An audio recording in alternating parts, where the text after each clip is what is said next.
बच्चों की सीरीज का आज का मौजू है एमन और तोता। एमन का घर साहिल समंदर के करीब था। उस साहिल पर एक जंगल था जिसमें लहलाते पौधे थे।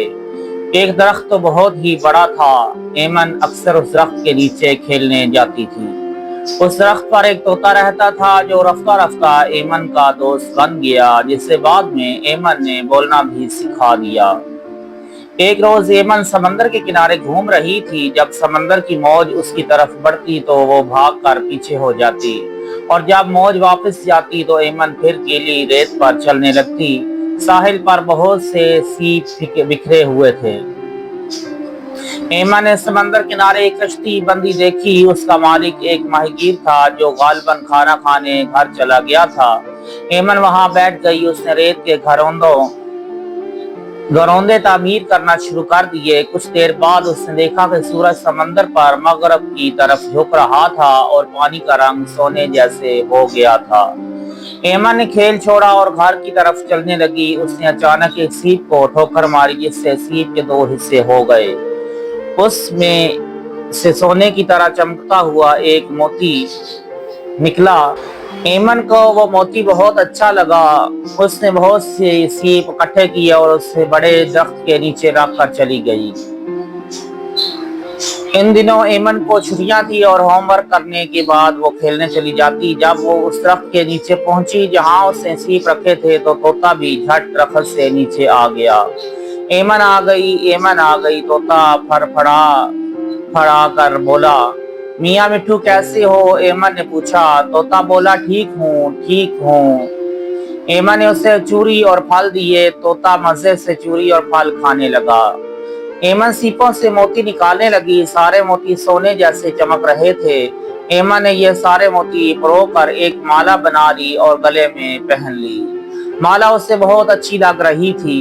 मियाँ मिट्ठू कैसा है मेरा हार? तोता बोला, बहुत अच्छा, बहुत अच्छा। कुछ देर वहां खेलने के बाद एमन घर चली गई। अगले दिन एमन जल्दी वहां पहुंच गई। तोते को खाना दिया। तोता खाना खा कर दरख्त पर चला गया।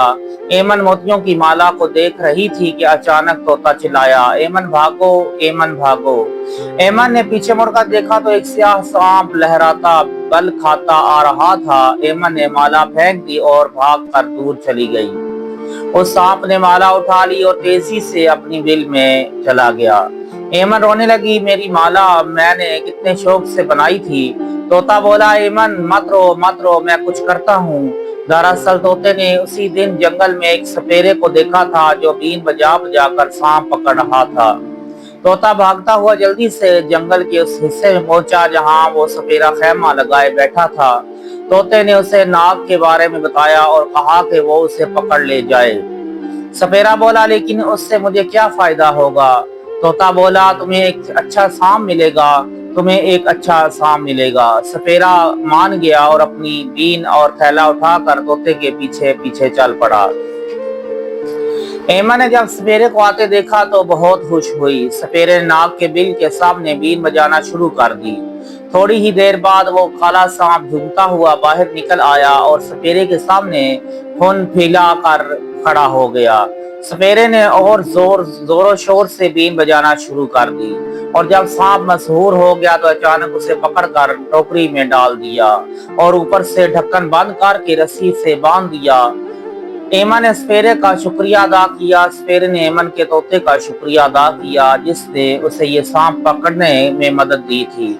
जब सपेरा चला गया तो एमन भी रोने लगी। तोता बोला, अब क्या हुआ, अब क्या हुआ? मेरा हार उससे कौन बिल से निकालेगा? एमन बोली। ये भी कोई बात है, ये भी कोई बात है, तोता बोला और तेजी से बिल में जा घुसा। थोड़ी देर बाद वो बाहर निकला तो सुनहरी माला उसकी चोंच में थी। एमन बहुत खुश हुई। उसने बड़े प्यारे तोते को कंधे से पर बिठाया और गुनगुनाती हुई वहां से चली गई। देखा बच्चों, अच्छा पालतू जानवर अच्छा दोस्त होता है, और जो जानवर दूसरों को तंग करता है उसे उसकी शरारत की सजा मिलती है और उसे यूं बंद भी कर दिया जाता है।